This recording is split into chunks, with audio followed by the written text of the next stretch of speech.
এই দাঁড়া। আসসালামু আলাইকুম ভাইজান। ওয়ালাইকুম আসসালাম। কোন যাচ্ছিস? বাজারে যাইতাছি।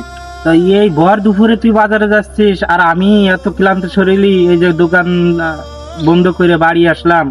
দুইজনে, আমার তো আর পাঁচটা ভাই নাই, দুইজনে বসে ভাত খাবো, একটু রেস্ট করবো, কথাবার্তা বলবো।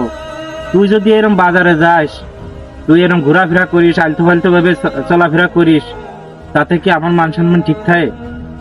তুই এই পথের থেকে ফিরে আয়, ভালো হ। ভালো হ, দোকান ফাটে যাই বয়, আমার সাথে একটু ব্যবসা বাণিজ্য কর। ভাইজান, আপনি যেমনি বলতেছেন তাতে মনে হইতেছে আপনি আমার জন্য পুরো দুনিয়া দিয়ে দিচ্ছেন। বাহ, আমার বড় অপরাধ। তুই ছোটবেলা থেকে যখন যা চাইছিস আমি তখন সেটা দিছি। আজকে যদি তোরা আমি এই স্বাধীনতা না দিতাম, তাহলে তুই আমারে আজকে এই কথা বলতিস না। আপনি আপনি যে আমার মানুষ করছেন ছোটবেলা থেকে, আপনি আপনার টাকাই করছেন। হ্যাঁ? আপনার টাকাই করছেন আপনি। আমার বাবা সম্পত্তি রাইখা গেছে, সেটা দিয়ে আপনি আমারে দিছেন, নাইলে কানা করিও দিতেন না। অনেক বড় প্রতিদান দিলি তুই। বাহ ভাইজান বাহ, আপনি তো বিরাট মাপের অভিনেতা। আপনার বাংলাদেশ সরকার অ্যাওয়ার্ড দিব।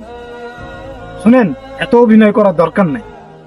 আপনি সন্ধ্যার পরে বাড়িতে থাকবেন, বাবার সম্পত্তি যারা রেখে গেছে সমস্ত সম্পত্তি ভাগ হইবে। কি? বাবার সম্পত্তি ভাগ করবি? পাইছিস সম্পত্তির ভাগ? ভাইজান